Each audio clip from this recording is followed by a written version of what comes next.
A couple years ago, my phone broke and I went to the Verizon store to fix it. And the savvy sales rep asked me, would you like to save on your data plan? We have a new promotion running for new clients, but we're also offering it to existing customers.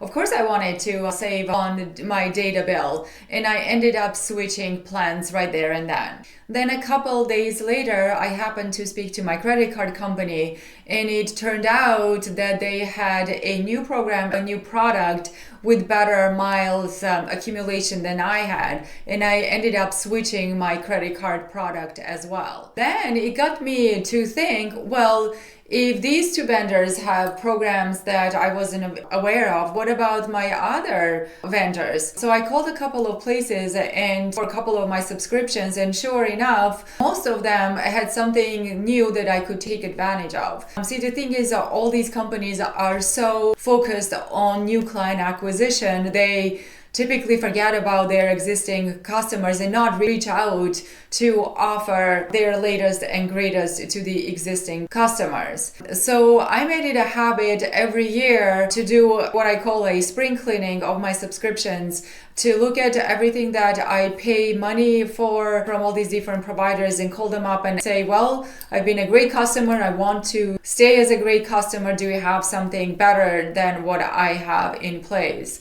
And more often than not, I find that you can actually save tens, if not hundreds of dollars for yourself each year by just making one 5-minute phone call. Once I had that going on, I am always looking for ways to improve how you manage your finances, because a lot of times wealth accumulation isn't this big complex investment that you can put money on, but there are small habits that add up to big results. So I decided to implement something that I called your annual financial calendar. Basically, what I did is I took every month of the year, January, February, March, April, going forward, and I look at the list of all the financial things that I deal with throughout the year, and a couple of these tasks, and put them into this spreadsheet that I had created to make sure that I had a calendar, and each month I would do a couple of things for my finances that I know need to be done, but sometimes they're not a priority or run out of time, or you just kind of lose track. So what are those things? You renew your insurance every year,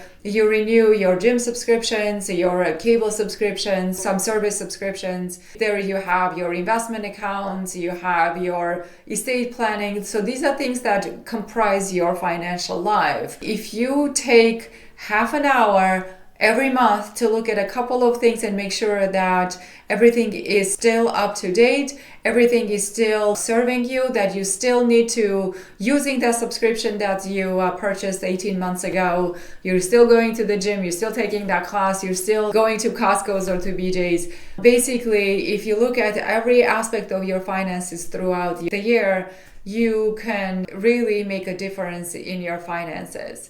And this spreadsheet doesn't need to be complicated. I can create mine in Excel. You can use that, or you can create a Google spreadsheet and track your finances. I have a very simple template that I will share in the description of these videos that you can download, so that you can look at this spreadsheet and then translate it to your own financial life. Some people's lives are very simple, so it will take you a couple of tasks each month. As your wealth grows, as your financial sophistication grows, there will be more things to do.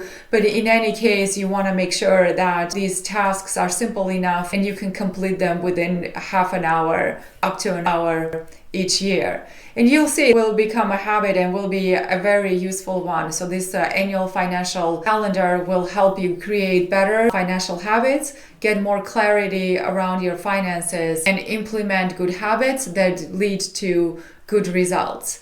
I'll see you in the next video where I will be talking about digital envelopes.